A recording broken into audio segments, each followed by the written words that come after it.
ఆంధ్రప్రదేశ్ ప్రభుత్వము కోస్తా తీరం వెంబట blue economy సముద్రపు ఆధారిత ఆర్థిక వ్యవస్థను నిర్మించడానికి ప్రయత్నాలు ముమ్మరంగా ప్రారంభించింది. హైదరాబాద్లో మాదిరిగానే హైటెక్ సిటీ లేకపోతే ఐటీ పరిశ్రమ కాకుండా స్థానిక వనరులు స్థానికంగా అందుబాటులో ఉండే మానవ వనరులను సద్వినియోగం చేసుకోవడానికి బ్లూ ఎకానమీకి ప్రాధాన్యత ఇస్తున్నది. రాష్ట్ర వ్యాప్తంగా 555 మత్స్యకార గ్రామాలు గుర్తించారు. 6.3 లక్షల మంది మత్స్యకారులకు ప్రయోజనం చేకూరుస్తూ వైసీపీ ప్రభుత్వం నిర్ణయాలు తీసుకుంటుంది. 3,650 కోట్లతో మినీ పోర్టుల నిర్మాణ పోర్టుల తరహాలో 10 ఫిషింగ్ హార్బర్లు 6 ఫిష్ ల్యాండింగ్ సెంటర్లు ఏర్పాటు చేస్తోంది. త్వరలో జువ్వెలదిన్నె ప్రారంభమవుతుంది. శరవేగంగా నిజాంపట్నం, మచిలీపట్నం, ఉప్పాడ హార్బర్లు నిర్మాణం జరుగుతోంది. రెండవ దశలో బుడగట్లపాలెం, ఓడరేవు, పూడిమడక, బియ్యపుతిప్ప, కొత్తపట్నం, మంచినీళ్లపేట హార్బర్లు రెడీ అవుతాయి. 9,000 కోట్ల మేర పెరగనున్న రాష్ట్ర జీడిపి. రాష్ట్రంలో మొత్తం 974 కిలోమీటర్ల సుదీర్ఘ తీర ప్రాంతాన్ని వినియోగిస్తూ బ్లూ ఎకానమీ పెంచే విధంగా ప్రస్తుతం ఉన్న 6 పోర్టులకు అదనంగా 20,000 కోట్లతో 4 గ్రీన్ ఫీల్డ్ పోర్టులు అంటే పూర్తిగా కొత్తగా నిర్మించేవి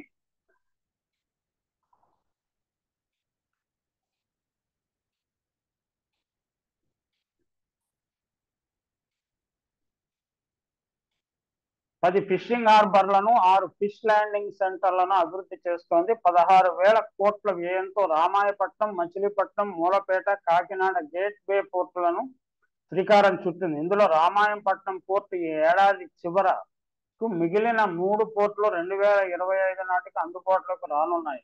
3,521 కోట్లతో 2 దశల్లో 10 ఫిషింగ్ హార్బర్ల నిర్మాణం, 127 కోట్లతో ఫిష్ ల్యాండింగ్ సెంటర్ల అభివృద్ధికి ప్రభుత్వం శ్రీకారం చుట్టింది. తొలి దశలో చేపట్టిన జువ్వెలదిన్నె, నిజాంపట్నం, మచిలీపట్నం, ఉప్పాడ హార్బర్ల పనులు శరవేగంగా జరుగుతున్నాయి. జువ్వెలదిన్నె హార్బర్ పనులు ఇప్పటికే 90% పూర్తి కావడంతో త్వరలో ప్రారంభించనున్నారు. మరో 3 హార్బర్ల పనులు 60 నుంచి 70% పూర్తి కాగా సెప్టెంబర్ నాటికి ఇవి అందుబాటులోకి రానున్నాయి. ఇక రెండవ దశలో బుడగట్లపాలెం, పూడిమడక, బియ్యపుతిప్ప, ఓడరేవు, కొత్తపట్నం, మంచినీళ్లపేట ఫిషింగ్ హార్బర్ల నిర్మాణ పనులు ప్రారంభమయ్యాయి. అలాగే ఫిష్ ల్యాండింగ్ సెంటర్లు వీటి అదనంగా మత్స్యకారుల బోట్లను నిలుపుకునే చేపలు దింపుకునే విధంగా చింతపల్లి, భీమిలి, రాజయ్యపేట, దొండవాడ, ఉప్పలంక, రాయదరువు వద్ద ఫిష్ ల్యాండింగ్ సెంటర్లను అభివృద్ధి చేస్తున్నారు. ఈ హార్బర్లు అందుబాటులోకి వస్తే అదనంగా 4.5 లక్షల టన్నుల మత్స్య సంపద రాష్ట్రానికి వస్తుంది. వీటి ద్వారా రాష్ట్ర స్థూల ఉత్పత్తి 9,000 కోట్ల మేర పెరుగుతుంది.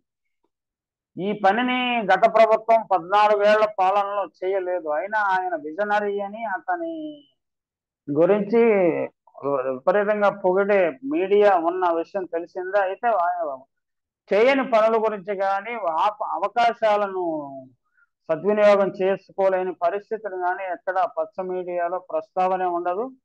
మొత్తం 3,520 కోట్లతోటి 60,858 కుటుంబాలకు లబ్ధి జరుగుతుంది. ఇది సామాన్యమైన విషయం కాదు. కాబట్టి మత్స్యకార కుటుంబాలు చాలా భవిష్యత్తు చాలా ఆశాజనకంగా ఉంటుందని వారు విశ్వసిస్తున్నారు. ఆ సమయం అంటే తాము కన్న కలలు నిజమయ్యే సమయం కోసం ఎదురు చూస్తున్నారు.